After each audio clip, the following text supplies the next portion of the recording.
Against all the evil that hell can conjure, all the wickedness that mankind can produce, we will send unto them only you. Rip and tear until it is done.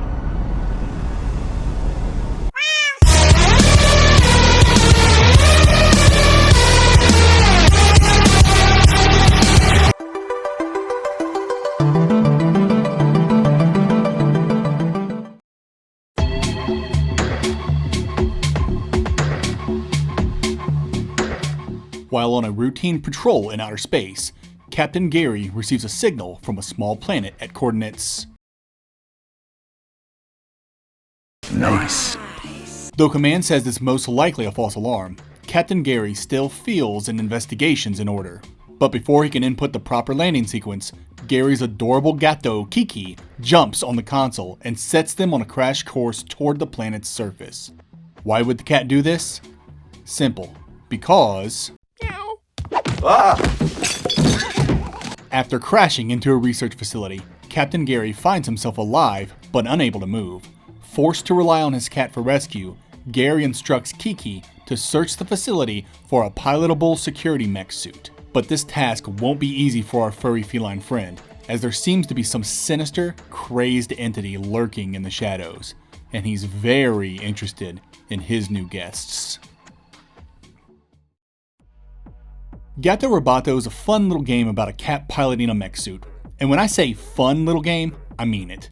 At just over 2 hours, I beat it in a single sitting, which was fine because I had heard it was a short experience. And with the playtime so short and a premise so ludicrous, you know you're in for something a little on the lighter side of the Metroidvania spectrum. You know there's going to be secrets and hidden nooks and crannies, but they aren't going to go that deep. Being so short and weird, it's a pretty good bet the game's going to be linear, super silly, and probably have zero cosmic horror. With nothing watching you from the distance, insidiously manipulating your every move from the shadows, warping your mind and altering your reality for its own incomprehensible gains. Nope, you're just a cat in a mech suit blowing shit up in order to rescue your human friend. It's quite wholesome and humorous to boot. But wholesomeness and hilarity alone does not a good Metroidvania make. And with it being so short, how could it possibly be a Metroidvania worth your time? Let's find out. After crashing, your cat's asked to explore and find a mech suit. This part's pretty cool because you literally just run around as a cat for a little bit, doing cat things. Jumping, climbing, seemingly ignoring humans. There's even a dedicated meow button. I wrote a blog post a while ago about why I fucking hate video games, because this is what it does. It appeals to like the male fantasy. It's a nice fail-free way to introduce the cat portion of the game and reminded me a lot of Super Metroid's introduction to Zebes. How Samus gets to run around in enemy-free biomes so the player can get used to the controls as well as drink in the environmental storytelling. Until she gets the morph ball and everything goes to shit. That's pretty much how Gato Roboto starts, though with less space pirates and more meowing. Once you dive deeper into the facility, you find your mech suit, and the real game begins. The empty corridors and long vertical rooms now filled with bugs and shit. It's time to try out some combat, baby! Before we get into that, can we talk about long vertical rooms in Metroidvanias?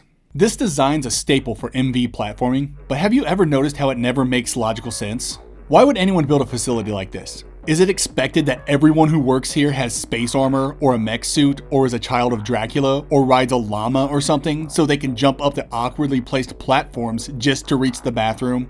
It's one of those things you find stupid if you stop to think about it for half a second, and every time I see it in an MV, I immediately sigh. Personally, I find it to be lazy level design, and always appreciate when devs are more creative in their biomes. Anyway, tangent over. Let's talk combat and movement. Firstly, your Gato cannot fight, nor can it take damage without dying. So any section where you have to jump out of your Roboto is 10 times as stressful than a game about a cat ever should be.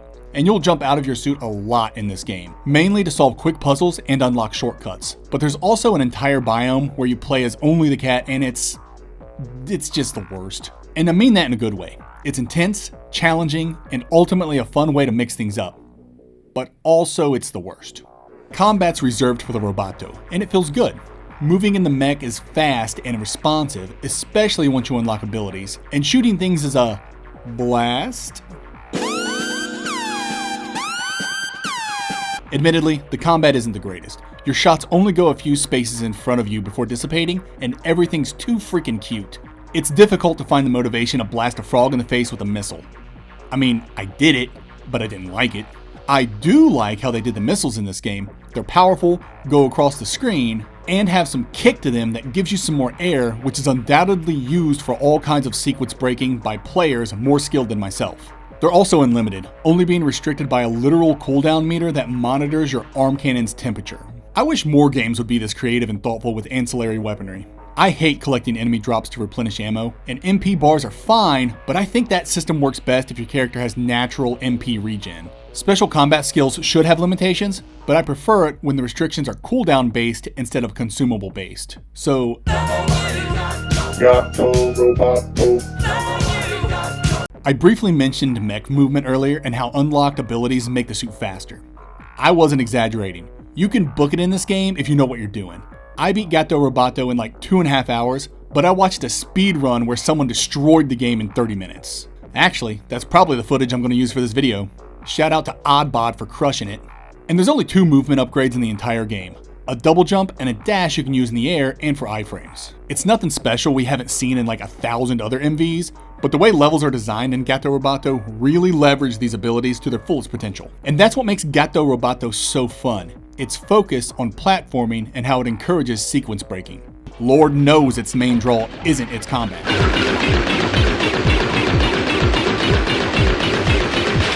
As far as progression goes, it's pretty bare bones. But what did you expect from a 2-hour long game? Or 30-minute long game if you're a mutant?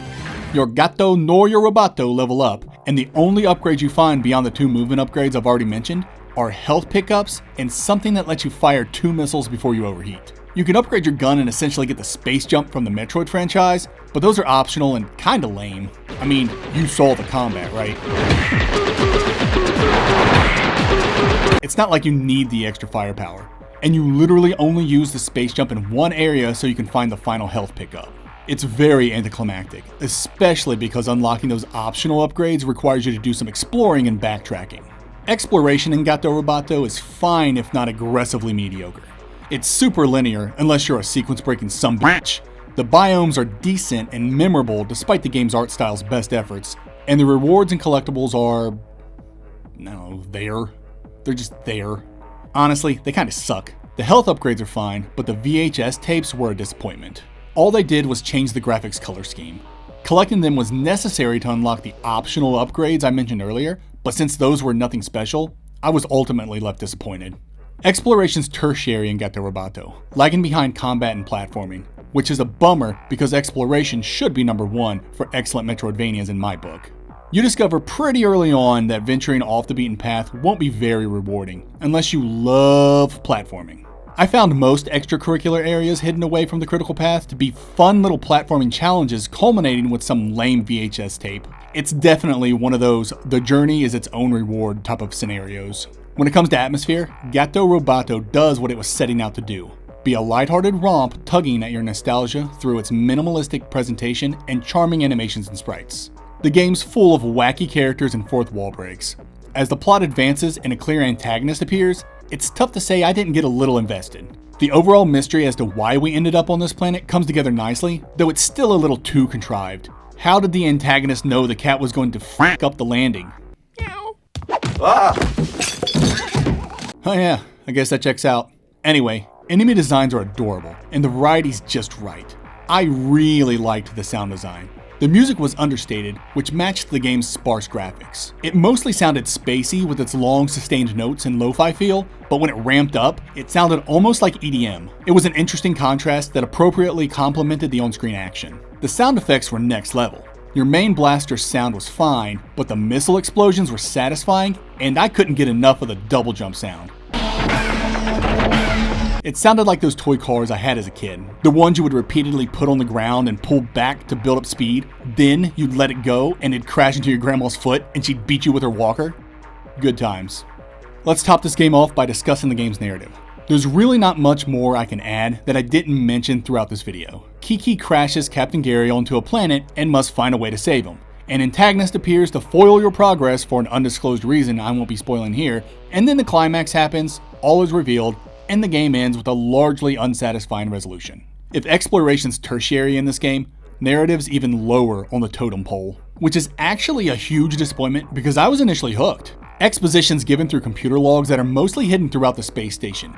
Hiding these logs was probably the most rewarding thing Gato Roboto did in terms of exploration. And these logs added an air of mystery by introducing an underlying threat. Unfortunately, it all ends as silly as it began, which is fine, but you all know I'd have preferred multiple endings, right? And this may be asking too much, but don't you love it when a game starts out goofy and ends super serious? Like Earthbound. Earthbound has a childish art style and starts with an extremely powerful time-traveling bee that gets murked by some MILF with a newspaper, and ends with placing your souls in robots so you can go back in time to do an alien abortion.